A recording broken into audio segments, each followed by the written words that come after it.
Peace and blessings, y'all. In this corner boxing 24. Good evening. How's everyone doing this evening? Hope everybody doing pretty good. I'm doing pretty good on that side as always. God is great, God is good, and I definitely can't complain. I want to talk tonight on this Thursday night, closing in on Canelo and Charlo.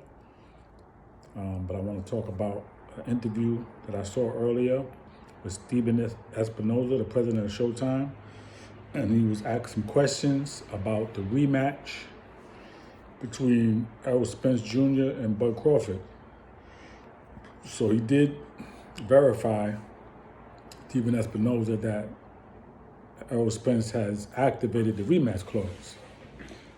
He was also asked questions about the fight being at 147 or 154. And it's very interesting what he said.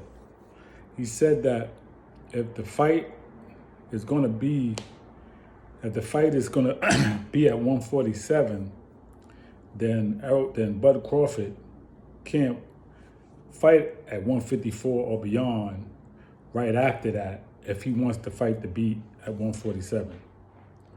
Basically, what's happening is, and what could happen, and I don't know if they had the legal ramifications to block Bud Crawford from saying that he doesn't want to fight at 154, he wants it at 147, and then right after that, he goes up to 154 to fight, say, Jermell Charlo, or he goes up to 168 and fight Canelo, because that's basically what Stephen Espinosa said in the interview earlier. He said that, it's not right for him to say that the fight has to be at 147. He's not fighting at 154, but then 6 months down the line or right after, he goes and have a fight at 154 or beyond.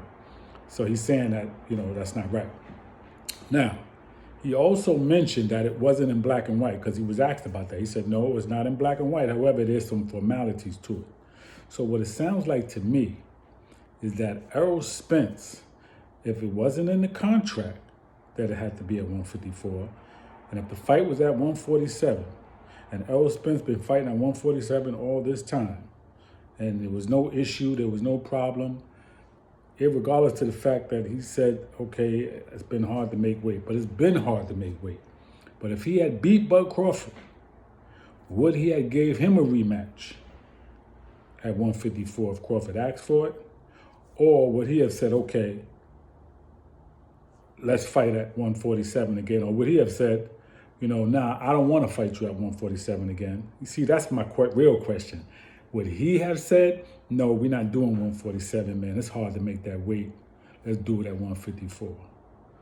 But now that he's on the losing end, I want it at 154. See, that's what kind of piques my mind. Like, is he just doing that because it's part of the excuse of why you lost? So you won at 154 to make people think that would be a difference? Because if you had won this fight, would you have said, nah, man, you know what? I really can't make that way. Let's do it at 154, man. I don't know, man. I don't know if that would have happened. I really don't see that. So my thing is, again, are they going to block Bud Crawford from fighting after this rematch at 147 because he said he wants it at 147? And if he doesn't fight it at 154, is it going to be a problem? Or are they going to say no? WBC, WBA, WBO, IBF, but they're going to say no, man. We're not going to allow you to fight at 154 or 160 or 168 because you said you wanted that fight at 147, which means that you wanted to stay there.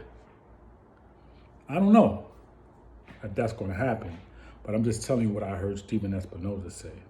He said that's not the right way to do it. That's not the right spirit. And he said you just can't play around with the weight like that. These are his words. You could go watch the interview for yourself, but this is what he said. So I'm just speaking on it. I don't know what's going to happen, but I do know that if the contract said 147, that's where the fight should be.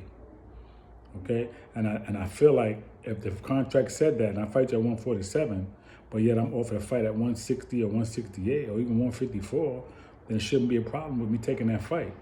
I'm just going by the legalities of what was written down and what we signed for. That's between me and you. Now, what I do after you and fighting you is up to me. Now, Crawford could say, you know what? Let me just fight this dude at 154. And then I don't have to worry about none of this. And I'm shutting him up even more, and the detractors and the haters. You know what I'm saying? I mean, he could do that as well. And maybe that's what he needs to do.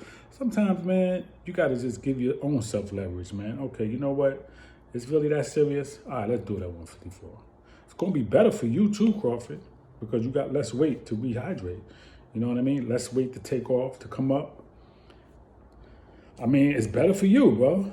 So why not do it at the end of the day? I'm rooting for you, Crawford, but I'm just saying, man, maybe sometimes we got to think smart. And maybe that's just the way to do it, man. Just do it at 154, man, if that's what he really wants. Take away the excuses, and then it is what it is. You already know that if the shoe was on the other foot, it wouldn't be going like this. But look what you had to go through to get the fight, and you finally got it. So you know what? Just go with the flow, man.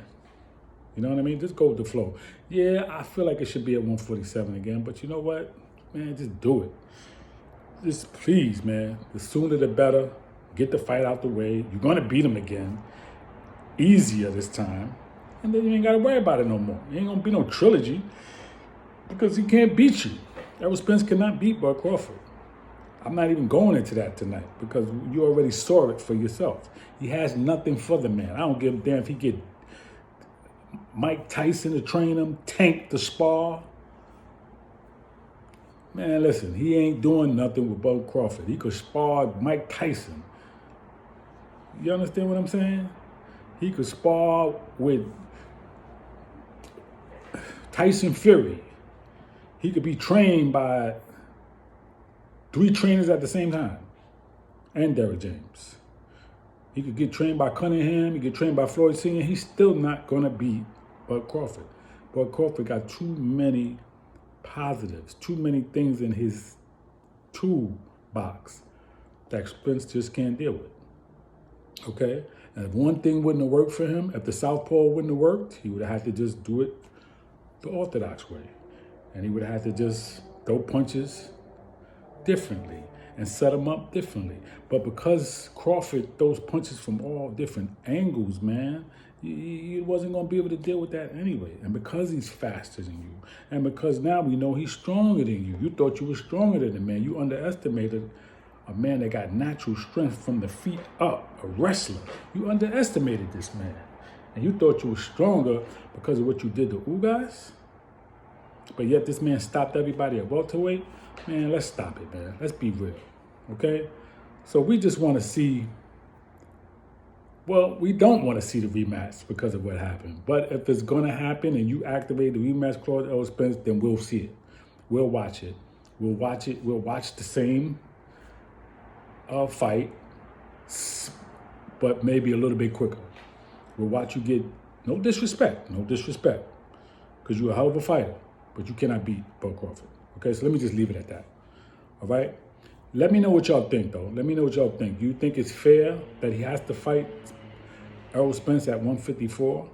And do you think if Errol Spence, if the shoe was on the other foot, that Crawford, that Spence would say, let's move up to 154 after 147? Because remember, he has been saying that he had a hard time making the weight. But when he was beating everybody, it was no problem. Okay, so just let me know what y'all think. Peace and blessings, y'all, in this corner boxing 24. Please subscribe to the page. Please leave your comments. Let me know how you feel. Everybody enjoy the rest of your evening. Peace.